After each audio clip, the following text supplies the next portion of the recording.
cambio, el que llegue a ganar las elecciones tiene que entender que necesitamos entrar urgentemente en un proceso de normalización institucional en Venezuela.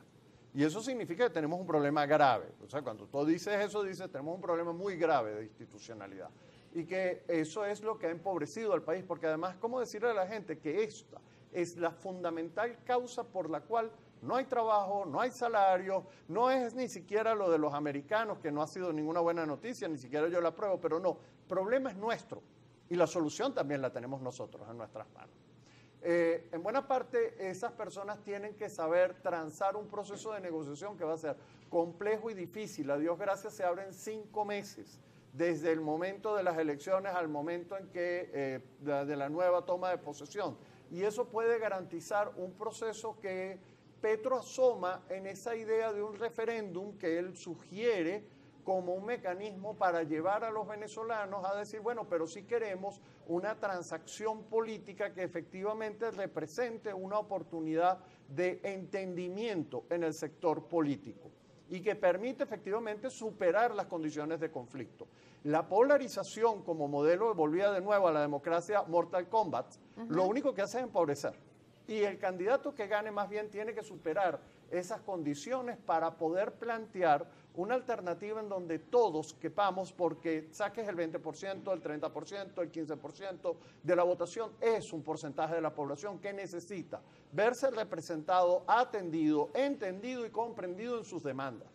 Y esta condición de que simplemente ninguneamos a un porcentaje de la población, mayor, menor, más importante, menos importante, lo único que está logrando es empobrecer a la población. Por eso me parece interesante que por el lado de la oposición el candidato sea un embajador. Eso da una oportunidad como perfil, es a lo que voy. Pero creo que en general, tanto el gobierno como la oposición tienen que tratar de centrar las energías en qué es lo que le preocupa en realidad a los venezolanos, no a ellos como manejo del poder. Y al venezolano lo que le está preocupando es su economía, el acceso a los bienes más imprescindibles. Y eso pasa porque sea posible esa normalización que pueda traer inversiones económicas. Nadie va a invertir dinero en un lugar en donde no hay seguridad e institucionalidad. Y en la medida en que tú generas esta sensación de que cualquiera puede perder sus bienes, sus recursos o su libertad por cualquier causa que está fuera del control de lo que las normas establecen, automáticamente lo que hace es espantar las oportunidades de inversión en Venezuela. Y necesitamos inversión extranjera, eso hay que decirlo, y eso significa unas muy buenas relaciones internacionales. No nos está ayudando el modo como nos estamos aproximando a la comunidad internacional. Y eso, al hablar, estoy hablando de Estados Unidos, estoy hablando de Europa, estoy hablando también de las circunstancias con otros países como China, etcétera. Tenemos que hacer un nuevo rejuego que nos permita abrirnos a todas las condiciones que el mercado internacional nos puede brindar. Usted hablaba del presidente Gustavo Petro. Ahora le consulto, ¿cómo evalúa la influencia del presidente de Brasil, Luis Ignacio Lula da Silva, en este escenario venezolano? Fíjate que fue interesante que él hablara pocas horas antes de que por fin se lograra que efectivamente el CNE admitiera pues el cambio de nombre en la tarjeta electoral. Yo creo que en ese sentido Luis Ignacio Lula da Silva está muy interesado también en la normalización institucional venezolana y que, bueno, de alguna u otra manera tú puedes ser correligionario ideológico, y lo es, porque es un presidente de izquierda, también lo es Petro, pero por encima de eso está su condición de sujetos demócratas. Y eso supone un conjunto de condiciones claras que permitan competitividad, equidad, transparencia en el proceso democrático, participación. Es decir, hay unas palabras claves que identifican a cualquier demócrata, bajo cualquier condición y bajo cualquier ideología. Y esto es lo que hace que ellos tengan que hablarle al gobierno de Nicolás Maduro y al Estado venezolano diciendo hay cosas que son inaceptables, porque significan coartar libertades claves de lo que es una democracia y lo que permite un sistema democrático. Ahora, padre, todo el mundo habla del proceso de cara al 28 de julio, pero ¿qué cree que pueda pasar el 29 de julio? Porque amanece un país, independientemente de los resultados que se generen. Así es, y creo que es parte en donde los venezolanos tenemos que poner la mirada.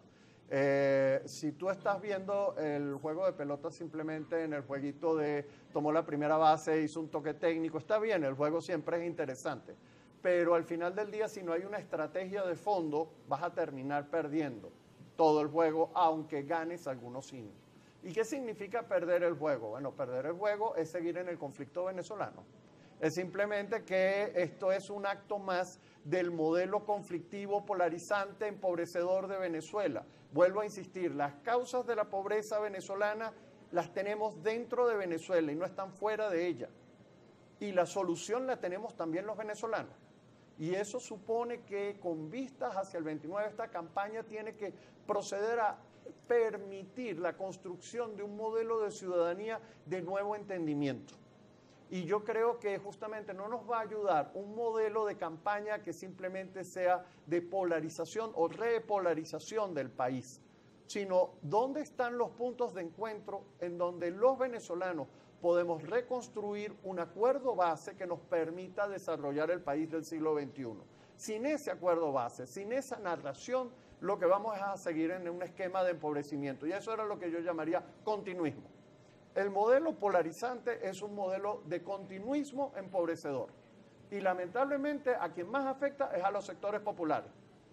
Solamente en la medida en que los venezolanos entendamos que tiene que haber otro modelo de campaña en donde haya propuestas asertivas para atender la emergencia económica, la emergencia social que tenemos, el problema de la educación, el problema de las universidades, es que tenemos el problema de la electricidad, tenemos múltiples problemas y eso es lo que hay que abordar. ¿Y cómo nos ponemos de acuerdo para abordar esos problemas?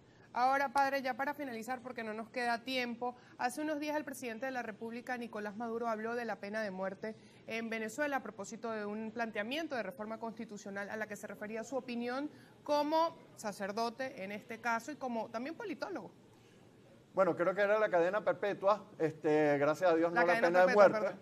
Sí, porque, bueno, es que la otra, primero, moralmente es inaceptable. Yo creo que la cadena perpetua también es moralmente inaceptable. Y te voy a decir por qué. En el fondo, tú no le das la oportunidad a ningún ser humano a entender dónde estuvo el error y qué es lo que yo tengo que cambiar. Una política criminal acertada supone un proceso de reforma y reeducación, a veces complicado y complejo, y por lo tanto que puede requerir muchísimo tiempo o incluso procesos de supervisión después del proceso de libertad y condicionamiento serio a las personas que reciben libertad. Pero independientemente de eso, yo tengo que darle una oportunidad a un ser humano de redimirse y de reencontrar una nueva historia. Si yo le tranco esa oportunidad a esa persona, simplemente lo he matado y entonces sí, en el fondo termina siendo una pena de muerte, pero aplicada a lo largo de la vida. Entonces no está de acuerdo con la cadena perpetua. En absoluto, perpetua. Creo que eso no va a ayudar en nada en el contexto país. Yo sí creo que tú puedes agravar penas, tú puedes establecer penas y además es llamativo que los dos delitos que están señalados son delitos políticos. Entonces uno vuelve a lamentar ese modelo porque se centra más en los delitos políticos que en cualquier otro tipo de hecho y eso en la verdad es que no nos va a ayudar. Yo siento que efectivamente la corrupción es un delito muy grave, daña a una inmensa masa de la población y eventualmente yo creo que tienes que poner condenas muy, muy importantes. Claro. Y reversión de fondos, pero eso de condenar a alguien de por vida simplemente lo